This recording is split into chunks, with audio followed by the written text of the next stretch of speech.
Welcome back to this free online training on overcoming procrastination.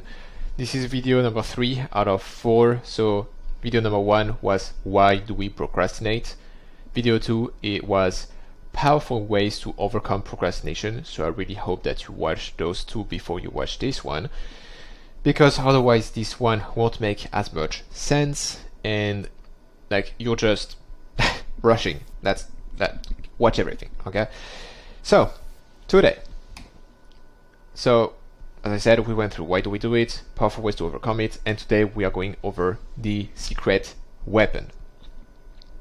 So, first, let's rewind a little bit. Procrastination is a matter of survival. It is linked to two fears. Mainly two fears. The fear of judgment and the fear of the unknown. The fear of the unknown is because if we make progress, meaning if we don't procrastinate, we make progress, our life changes, which means more uncertainty, and uncertainty is dangerous for the nervous system because we don't know what's going to happen. So the subconscious prefers that you stay stuck and unhappy but safe, right? The fear of judgment. Words don't kill, but being judged is dangerous. Why? Because humans are a tribal species. We used to live in tribes, we needed other people to survive. And so we developed many subconscious mechanisms to fit in, because if we don't fit in, we get kicked out and we die because we can't survive alone. And procrastination is linked with this fear because if we make progress by not procrastinating and tackling our goals, we may outgrow our relationships and basically be kicked out. Okay? So that's for the procrastination. We can acutely, short term, we can use a specific breath that I outlined in video number 1 that calms us down. And when we get calmed down, because stress actually makes it worse, when we calm down, we can avoid the urge to procrastinate and think and act consciously. We can, of course, work on our stress levels. Get more on that later. And we can tend to our own needs, because the better we can parent ourselves, the better we can tend to our own needs. Of course, it means reduce stress, but it means our cup is full, it means our inner child is content, and it means that if the inner child is content, we are less likely to do childish behaviors, procrastination is one of them. And finally, if we change our environment by curating, by consciously choosing who we hang out with, by consciously choosing who or what we give our attention to, whether online or in our thoughts or with other people or places or whatever, we can reset the reference point of our subconscious mind so that we can tackle our goals on autopilot. We are leveraging the fear of judgment to our advantage. That's what we have covered so far. So what's this secret weapon I am talking about? There might still be uncertainty. Like even if you change your tribe, even if you reduce your stress levels, it will not change the fact that making progress and will trigger the fear of the unknown, because the future remains uncertain. This will always be true. Whatever you do, the future will always be uncertain and will always trigger the fear of the unknown. Basically, when you decrease your stress levels, when you tend to your needs, your subconscious believes that you're more likely to handle whatever is coming your way, which is good. But still, accomplishing your goals doesn't feel safe for the subconscious mind since it takes you out of the known. And so what I'm talking about in this video is befriending uncertainty. Because once we do that, we can suppress the fear of the unknown that gets in the way of what you want. And if we suppress that fear, we remove the need for procrastination altogether. And before I move on, just realize that the more you are exposed to something, the more it is known, and the less scary it becomes, right? So through repetition, you get accustomed to something, you get used to it, and it's no longer scary.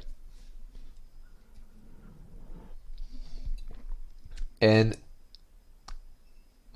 if you remember what I said in previous videos, imagination is processed by your mind the same way real life is.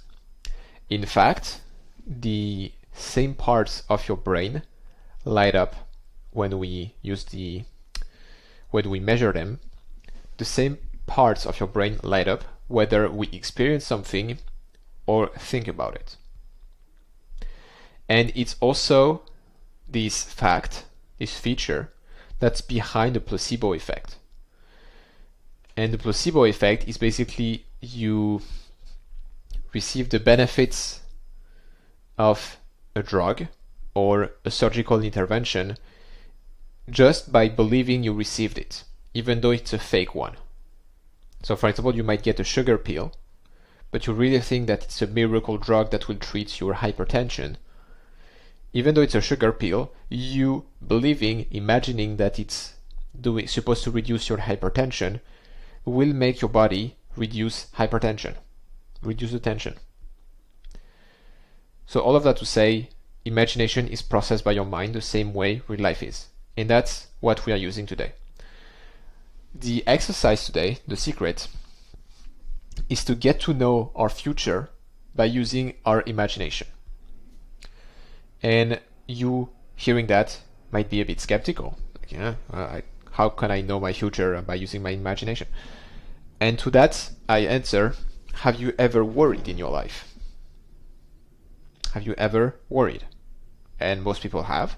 That's part of our makeup. Like everybody worries. That's how the brain is built. And if you unpack it, worrying is basically using your imagination to anticipate something you don't want. So we are doing exactly what I'm talking about, except in a counterproductive way. And so the secret is to do the opposite, is to use your imagination to anticipate something you do want. So the opposite of worrying, right? So again, use your imagination towards something you do want. You do want. And so that's the secret tool. And I like to call it remembering the future. And how do you do that? So you visualize the future you desire and you make it vivid. And by the way, it's something I didn't write in the PDF book. It's the most powerful when you do it first thing in the morning or at night before sleep, when you're kind of dozing off. So you want to visualize the future you desire. You want to make it vivid. So include as many senses as possible and details as possible. So what would you smell? What would you hear? You want to be curious and explore. And the most powerful thing about this is when you layer in your feelings. What does that mean? So that's really like if you were to take one thing from this exercise, that's it. How would you feel? How would you feel in your body, not in your head? How would you feel if all your goals were accomplished? What sensations would you experience in your body? Maybe just hearing me ask this question might trigger some feelings inside of you.